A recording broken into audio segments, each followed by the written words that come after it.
para manatiling may pera. Una is pataasin ang cash flow mo. Ito yung income minus expense equals cash flow.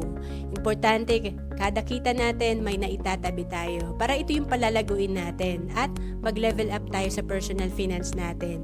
And then pangalawa, magkaroon ng disiplina sa paghawak ng pera. Kasi pwedeng kumikita ka, marami kang part-time career, marami kang sources of income, pero kung malaki din ang gastos mo, mahirap din, wala tayo na itatabi or na-build na investment. Kaya importante, may disiplina. And pangatlo, palakihin ang asset. Itong asset, ito yung magbibigay sa atin ng other source of income or additional income.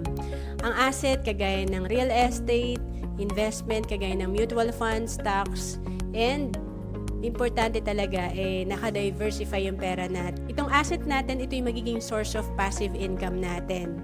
And kung naghahanap ka kung saan ka pwede magsimulang mag-invest, pwede ka sa Kaiser. Ito rin yung sinimulan ko noong 2012. Tatlo na yung meron ka. Investment, healthcare, at life insurance. For as low as 2,647 per month, pwede ka na magsimula sa Kaiser. 7 years ka lang mag-iipon.